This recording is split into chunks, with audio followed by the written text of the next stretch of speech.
혹시 지금 마음이 무겁고 답답한 상황에 계신가요? 앞길이 막막하고 의지할 곳이 없어 보이시나요? 바로 그런 순간을 위해 하나님께서는 시편 23편이라는 특별한 선물을 우리에게 주셨습니다. 이 짧은 6절의 말씀 안에는 하나님의 깊은 사랑과 놀라운 약속이 담겨 있습니다.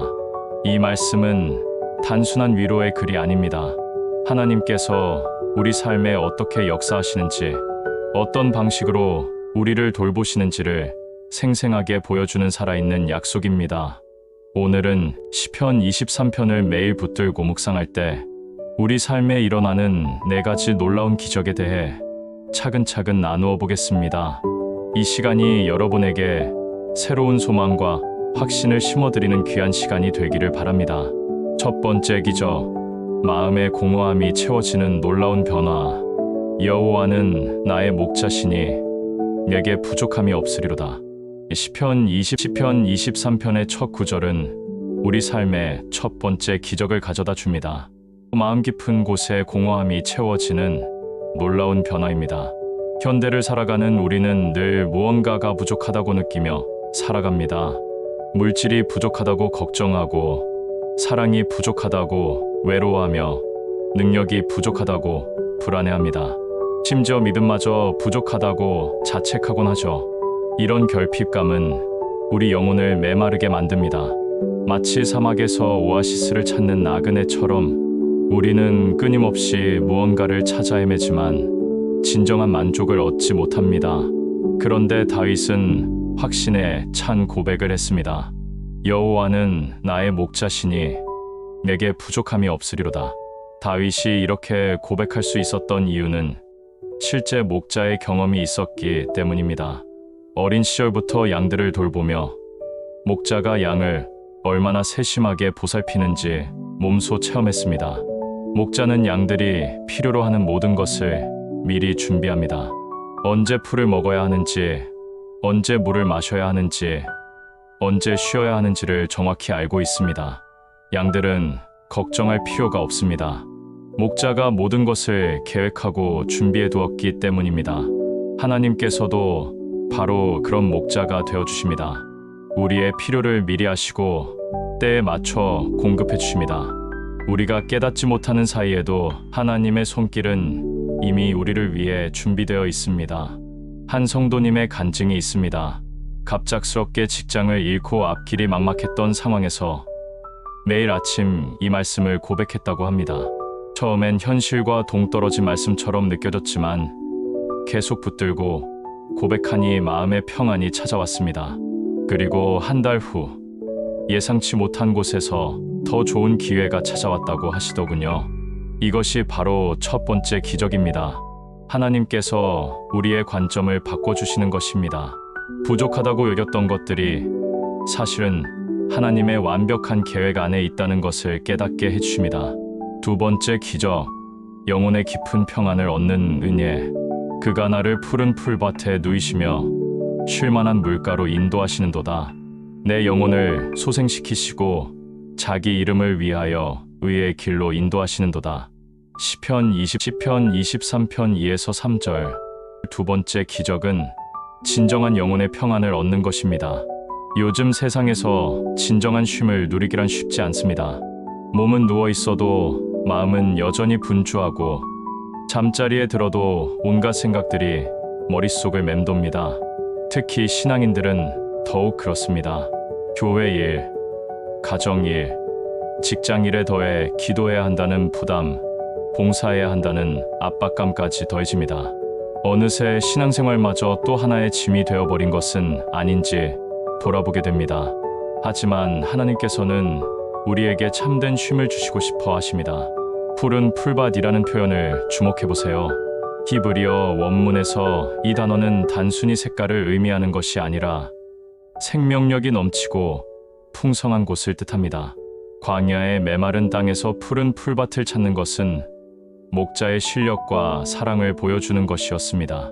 하나님께서도 이 메마른 세상에서 우리에게 진정한 안식처를 마련해 주십니다.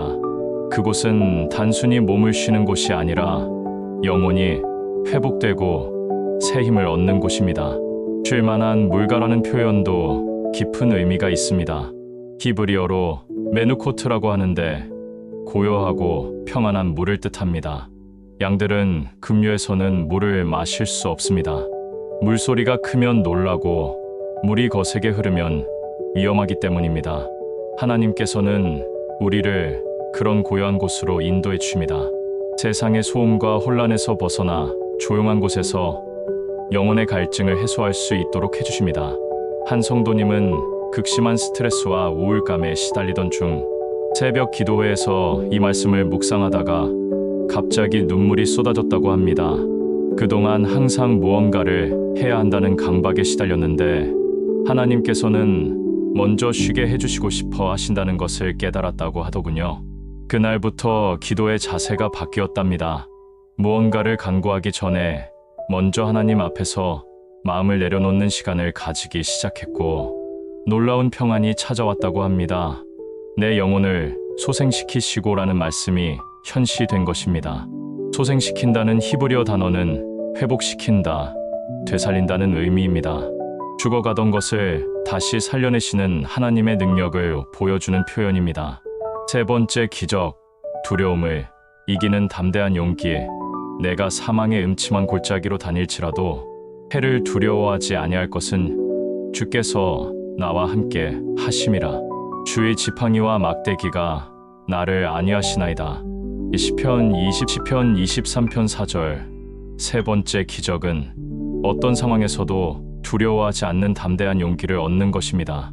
사망의 음침한 골짜기라는 표현은 인간이 경험할 수 있는 가장 극한의 상황을 의미합니다. 절망과 공포, 절대적인 고립감과 무력감이 지배하는 그런 순간들 말입니다. 우리 인생에도 그런 골짜기의 시간들이 있습니다. 갑작스러운 질병 진단을 받을 때, 사랑하는 사람을 떠나보낼 때, 경제적 파탄에 이를 때, 깊은 배신을 당할 때가 바로 그런 순간들입니다. 그런 상황에서 우리는 마치 깊고 어두운 골짜기에 홀로 서 있는 것 같은 두려움을 경험합니다. 하지만 하나님의 백성에게는 다른 고백이 있습니다. 해를 두려워하지 아니할 것은 주께서 나와 함께 하심이라. 이 고백의 핵심은 함께 하심입니다. 하나님께서는 우리를 혼자 두지 않으십니다.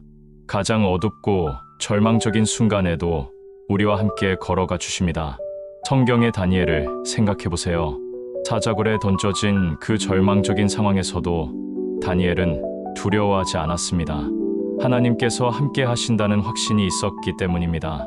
실제로 하나님께서는 천사를 보내어 사자들의 입을 막아주셨습니다.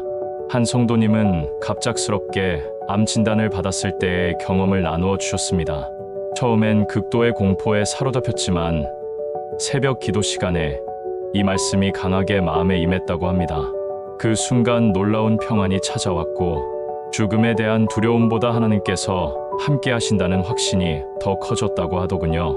주의 지팡이와 막대기가 나를 안위하시나이다라는 말씀도 깊은 의미가 있습니다. 목자의 지팡이는 양들을 인도하는 도구였고 막대기는 맹수들로부터 양떼를 지키는 무기였습니다. 하나님께서도 우리에게 그런 인도자여 보호자가 되어주십니다. 어두운 길에서 방향을 잃지 않도록 인도해 주시고 영적인 원수들로부터 우리를 보호해 주십니다. 안위한다는 것은 위로하고 격려한다는 뜻입니다. 하나님의 임재 자체가 우리에게 최고의 위로와 힘이 됩니다. 네 번째 기적, 하나님의 특별한 은총을 경험하는 축복. 주께서 내 원수의 목전에서 내게 상을 차려주시고 기름을 내 머리에 부으시니 내 잔이 넘치나이다. 내 평생의 선하심과 인자하심이 반드시 나를 따르리니 내가 여호와의 집에 영원히 살리로다. 시편 23편 5에서 6절. 네 번째이자 마지막 기적은 하나님의 특별한 은총을 경험하는 축복입니다. 시편 23편의 마지막 부분에서 놀라운 반전을 발견할 수 있습니다. 앞에서는 목자와 양의 관계였는데 여기서는 주인이 귀한 손님을 극진히 대접하는 모습으로 바뀝니다. 내 원수의 목전에서 내게 상을 차려주시고 라는 표현은 고대 근동 지역의 문화를 이해해야 합니다. 당시의 원수들 앞에서 누군가를 위해 잔치상을 차린다는 것은 그 사람을 완전히 보호하고 높인다는 의미였습니다. 우리 인생에도 원수들이 있습니다. 실제 사람일 수도 있고 질병이나 가난, 절망과 같은 상황일 수도 있습니다. 그런 원수들이 우리를 해하려 할 때 하나님께서는 오히려 그들 앞에서 우리를 축복해 주십니다. 한 성도님은 직장에서 심한 따돌림을 당하던 중 이 말씀을 붙들고 기도했다고 합니다.